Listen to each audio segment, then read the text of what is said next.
এই হলো আমার মেইন লাইনটি, তার সাথে একটা ট্রান্সফরমার। প্রত্যেকটা ডিভাইস মেইনলি যেটা শান্টে কানেক্ট করা হয় সেটা সাধারণত একটা ট্রান্সফরমারের মাধ্যমে কানেক্ট করা হয়। তো এই স্ট্যাটকমও এটা একটা শান্ট ডিভাইস, অর্থাৎ অলওয়েজ প্যারালালি কানেক্ট করা। আর প্যারালালি কানেক্ট করার সময় বললাম যে আমার তোমার দিয়ে ট্রান্সফরমার, ওটাও ট্রান্সফরমারটা বড় জিনিস না, বড় জিনিস হলো এই পার্টটা, এই পার্টটা। তো এই পার্টে এখানে হলো তোমার স্ট্যাটকমটা আছে এখানে, আর স্ট্যাটকমের আউটপুটটা হলো এটা হলো ভোল্টেজ সোর্স। তো এখন এটা তোমার আরো একটু ভালোভাবে দেখাই।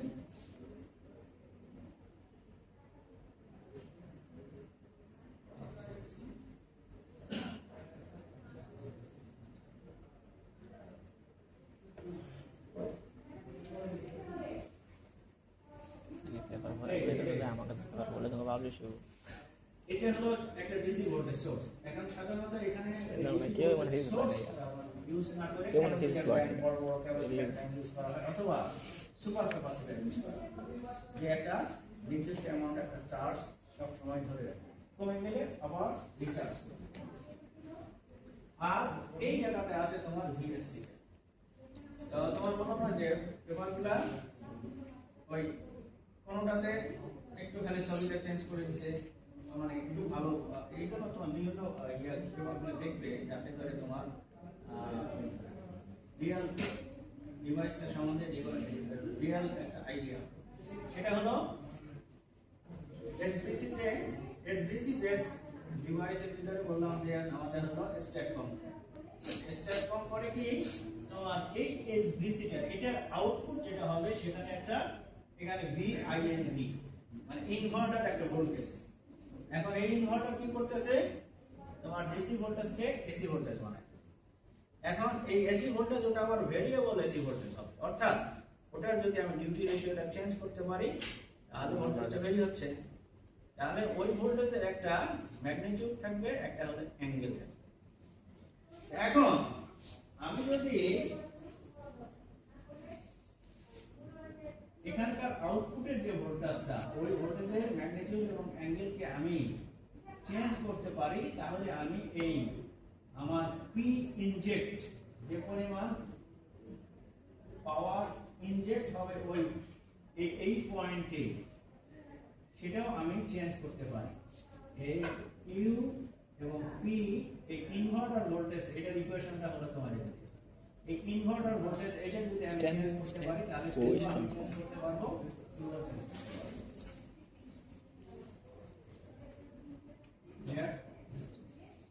তো সেটাই তোমার এই পেপারে এটা সংক্ষেপে এইভাবে দেওয়া হয়েছে যে একটা ভোল্টেজ সোর্স, এবং এখানে তোমার এই কন্ট্রোল সার্কিটটা আছে এখানে।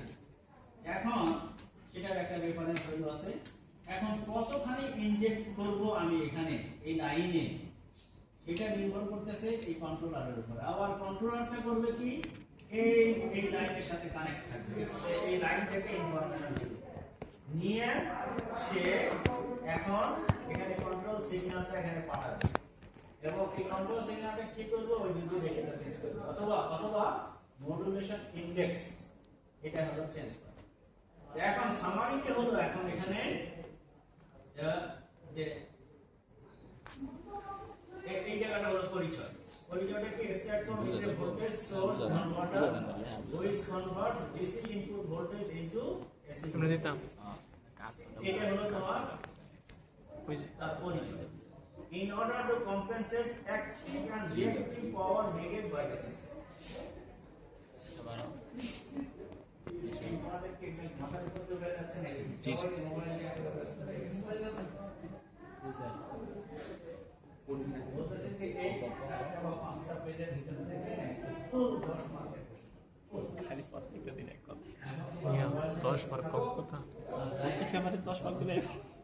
দুইটা পেপারই তো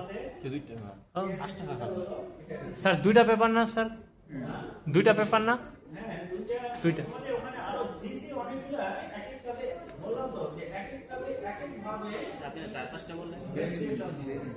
এখন বললাম যে ফার্স্ট হলো একটা পেপার, ধরো আর কোনো পেপারে নাই, ওই একটা পেপার ভালোভাবে পড়ো। গতকালকে যেটা পড়াইছেন এই ওটাই আজকে পড়াচ্ছি, ও ঠিক আছে? তার সাথে সাথে আমি আরো অনেক কিছু কয়েকটা ওপেন করছি এই জন্যই, যেমন এখানে তোমার এই ভিএসসি স্ট্যাটকমের মানে ইন্টারনাল যে ইয়েটা স্ট্রাকচারটা সেটা দেওয়া নেই, সেটা দেওয়া আছে অন্য পেপারে। তাহলে স্যার আবার ওইটাতে যাইতে এখানে এটা একটা ভিএসসি বেস স্টেপ কম ডিভাইস, যেটা কি করবে যে ডিসি ভোল্টেজকে কনভার্ট করে এসি ভোল্টেজ বানায়, ইনভার্টারের আউটপুট এখানে। কিন্তু এই ভোল্টেজটা আমার ভেরিয়েবল, যেটা আমি ভেরি করতে পারি ওই যে মডুলেশন ইনডেক্স অথবা ডিউটি রেশিও ভেরি করে। আচ্ছা, তো তাহলে সেটা এখানে বলতেছি যে যে একটা ভোল্টেজ সোর্স কনভার্টার বেস একটা ডিভাইস, যেটা আমার এসি পাওয়ার আউটপুটটা ভেরি করবে, আর এটা ভেরি করার মাধ্যমে আমার অ্যাক্টিভ এবং রিঅ্যাক্টিভ পাওয়ার আমি কতখানি অ্যাক্টিভ পাওয়ার ইনজেক্ট করতেছে লাইনে অথবা কতখানি রিঅ্যাক্টিভ পাওয়ার ইনজেক্ট করতেছে। এখন আমি তোমাদেরকে আগে বলছি যে আমি যদি রিঅ্যাক্টিভ পাওয়ার ইনজেক্ট করতে পারি তাহলে আমি ভোল্টেজ কন্ট্রোল করতে পারবো, ওই লাইনের ভোল্টেজটা কন্ট্রোল করতে পারবো। আর অ্যাক্টিভ পাওয়ার হলো তো লাইনে তোমার কারেন্টটা ইয়ে চেঞ্জ হয়ে যাচ্ছে, কি বললাম না, অ্যাক্টিভ পাওয়ারে চেঞ্জ হচ্ছে। এখন এখানে স্ট্যাটকম হ্যাজ সেভারাল অ্যাডভান্টেজেস, তার ভিতরে একটা হলো এটা স্মলার সাইজ, অর্থাৎ এখানে তোমার আগেরটা যেমন ইন্ডাক্টর ইউজ করা, যেমন এখানে ইন্ডাক্টর আছে, ইন্ডাক্টরটা অনেক ভারী এবং এটার ওজনও বেশি, জায়গাও নাই বেশি, কিন্তু স্ট্যাটকমে সেই ইন্ডাক্টরটা নাই, যার জন্য এটা কম্প্যাক্ট সাইজ, আর এটার ওয়েটও কম হয়। কিন্তু আবার এটা হলো ফাস্টার অপারেটিং ডিভাইস, অর্থাৎ এটাতে তোমার ওই যে আইডিবিটি ইউজ করা আগের ভিতরে আমার কাছে যাইতাম এই জন্যই এটা তোমার সেকেন্ড জেনারেশন যে সাইজটা কম্প্যাক্ট, সমস্যা ছুটি টেকনোলজি এবং আবার ওয়েটও কম, কিন্তু এটা আবার ওই যে ভার্সাটাইল, অর্থাৎ অনেক কিছু কন্ট্রোল করার জন্য ইউজ হবে। তার ভিতরে একটা হলো ভোল্টেজ কন্ট্রোল, পাওয়ার ইন্ডাস্ট্রিয়াল ট্রেনিং করলে আর সিবিসি অনেক ভালো। তো তারপরে তোমার ইয়ে ট্রানজিয়েন্ট স্টেবিলিটি ইমপ্রুভমেন্ট।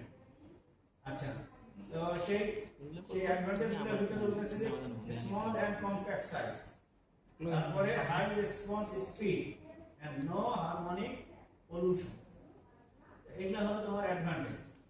আচ্ছা, এখন বলতেছে যে শান্ট, এটা হলো একটা shunt controller, also variable impedance, variable source and or combination of this.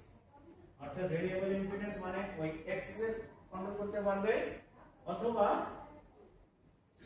সোর্সের ভিতরে এই দুটো জিনিস ভোল্টেজের ম্যাগনিটিউডও চেঞ্জ করতেছে অথবা অ্যাঙ্গেলও চেঞ্জ করতেছে। জি স্যার। তো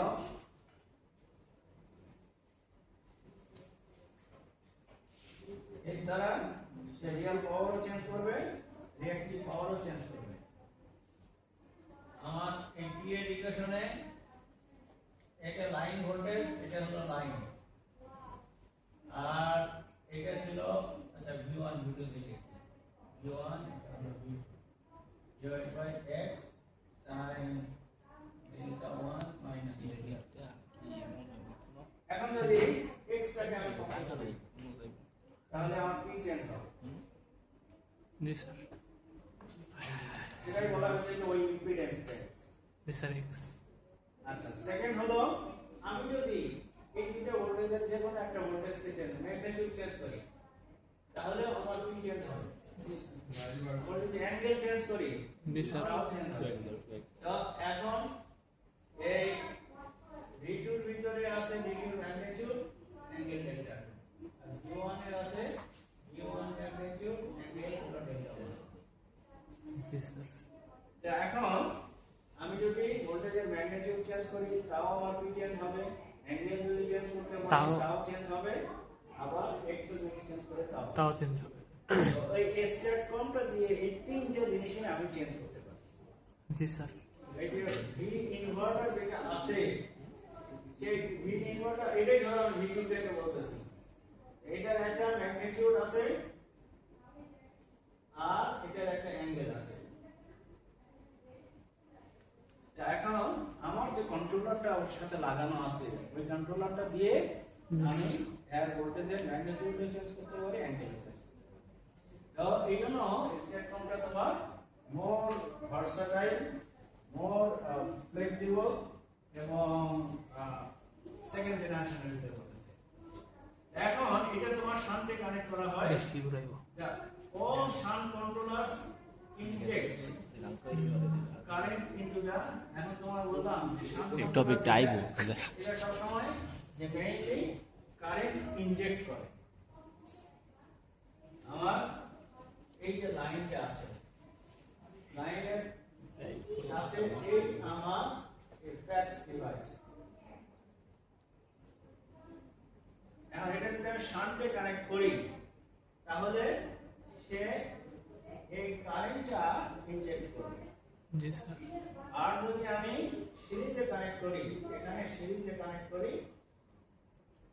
সেটা হলো মানে এই ভিএসসি বেস, যদি আমার ভিএসসি বেস হয় অর্থাৎ ভোল্টেজ সোর্স কনভার্টার বেস যদি আমার ফ্যাক্স ডিভাইস হয়, তো ওটা হলো যদি আমি শান্টে কানেক্টেড হয় তাহলে কারেন্ট ইনজেক্ট করবে, আর যদি সিরিজে হয় তাহলে ভোল্টেজ ইনজেক্ট করবে।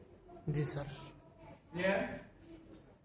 এখন এই তোমার এটা স্পেকট্রামটা হলো তোমার শান্ট কানেক্টেড। তো এটা হলো মেইনলি যে কারেন্ট ইনজেক্ট করবে। এখন এই কারেন্টের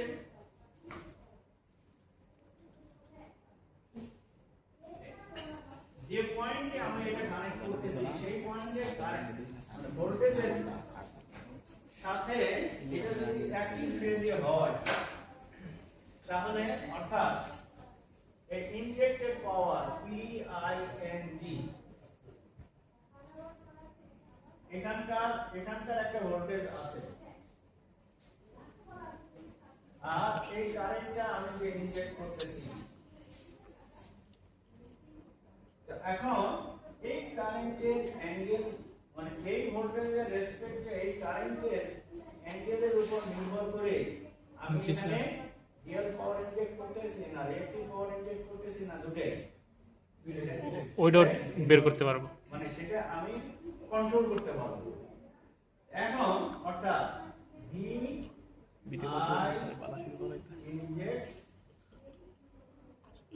এবং এটা তোমার আমি যদি রাগ হইব ভিডিও করলে, ভিডিও করলে রাগ হইব। এস বলি তাহলে V I conjugate. G sir. এখন আই এর অ্যাঙ্গেলটা যদি ভি এর সাথে 90 ডিগ্রিতে হয় তাহলে এস এর ভিতরে শুধুমাত্র কিউ থাকবে। জি স্যার কিউ। আর যদি দুটো অ্যাঙ্গেল যদি 0 হয় তাহলে পি থাকবে, অর্থাৎ পি হলো তোমার ভি আই কোসাইন থিটা আর কিউ হলো ভি আই সাইন। এখন যদি আমার এটা থিটা 90 ডিগ্রি হয়, থিটা মানে কি ভোল্টেজ এবং কারেন্টের অ্যাঙ্গেল, আর এই অ্যাঙ্গেলটা যদি আমার 90 ডিগ্রি হয় তাহলে এটা ভ্যালু কত হবে? হ্যাঁ এটা ভ্যালু কত হবে? এটা ভ্যালু কত হবে বলো? 90 হলো স্যার 0 হবে কোনটা? cos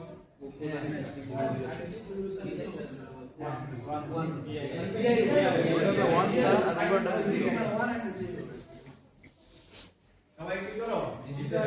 আচ্ছা তার মানে আমি যদি এখন খালি যদি কিউ ইনজেক্ট করতে চাই তখন হলো আমার কারেন্টের অ্যাঙ্গেলটা 90 ডিগ্রি থাকে। জি স্যার 90। এই 90 ডিগ্রিটাকে বলা হয় যে কোয়াড্রেচার, অর্থাৎ এইদিকে যদি আমার ভোল্টেজ হয়, এইদিকে যদি কারেন্ট হয়, এই 90 ডিগ্রি, তখন আমি বলবো যে ভোল্টেজ আর current in quadrature. Quadrature. Quadrature একদম লাইভ যারা ক্লাসে রেসপন্স করবে তাদেরকে মানে একটি থেকে দেখানো হবে। এটা আবার আচ্ছা, আর যদি এটা 0 হয় তাহলে ওটাকে বলা হয় ইন ফেজ, একই ফেজে। জি স্যার। আর যদি আমি এখন একই ফেজে রাখি তাহলে কোনটা 0 হবে কোনটা থাকবে? তো তখন উপরটা থাকবে cos 0 অন হবে স্যার। sin 0 হলে তো 0 হয়ে যাবে স্যার। হ্যাঁ, তখন হলো এইটা 0 হয়ে যাবে, এটা হলো থাকবে। তার মানে আমার অ্যাঙ্গেলটা যদি আমি খালি কমা বড়া করতে পারি তাহলে আমি P এবং Q দুইটাই কন্ট্রোল করতে পারবো। এখন আমি কোনটা চাই? কোনটা বেটার? খালি P চাই, Q খালি চাই। Q চাই, অথবা দুইটাই দুইটাই চাই। এটার উপর নির্ভর করে আমার হলো এই থিটাটা নির্ভর করবে। এইজন্য থিটা মানে আমার তোমার এই যে এই ইনভার্টারের ভোল্টেজের অ্যাঙ্গেল। হ্যাঁ, এখন সেটাই আমার এখানে বলা হচ্ছে যে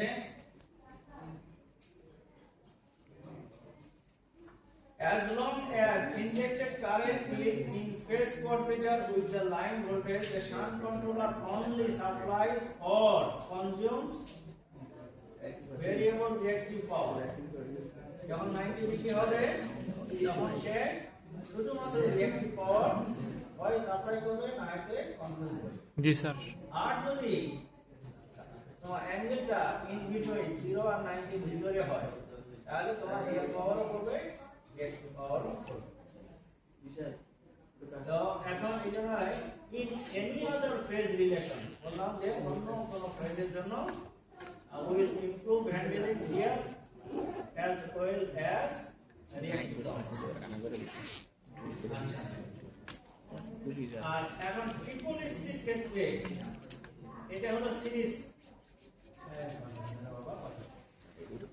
এগুলো প্রত্যেকটা কোশ্চেনের ভিতরে দেখতে পাবো, যে কথাগুলো আমি বলতেছি এগুলোই চাও। এখন তোমরা শোনো আর না শোনো।